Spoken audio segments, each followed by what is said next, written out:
बसंत पंचमी की पावन कथा। बहुत समय पहले की बात है। धरती पर ठंड का प्रभाव छाने लगा था। पेड़ पौधे सूखे से लगते थे, खेतों में हरियाली नहीं थी और लोगों के मन भी उदास रहने लगे थे।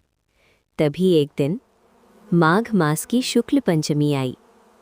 उस दिन प्रकृति में एक अद्भुत परिवर्तन हुआ।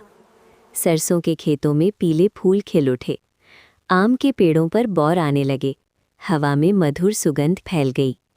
देवताओं ने देखा कि धरती पर फिर से जीवन लौट रहा है। माता सरस्वती का प्राकट्य। इसी दिन माता सरस्वती वीणा धारण कर श्वेत वस्त्रों में कमल आसन पर विराजमान होकर प्रकट हुईं। उन्होंने संसार को ज्ञान, कला, संगीत और बुद्धि का वरदान दिया। ऋषि मुनियों ने उनका पूजन किया और कहा, हे माता, आपके ज्ञान से ही संसार प्रकाशित होगा। बभी पहली विद्या की शुरुआत। कहा जाता है कि बसंत पंचमी के दिन ही पहली बार बच्चों को विद्या का अक्षर ज्ञान कराया गया। कलम, किताब और वीणा की पूजा हुई। ज्ञान। पीले रंग का महत्व।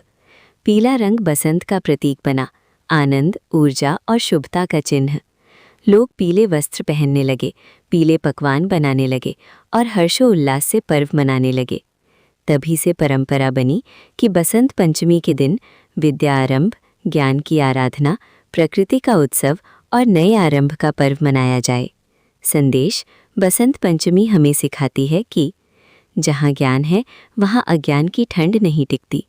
जहाँ श्रद्धा है वहाँ जीवन में सदा बसंत रहता है।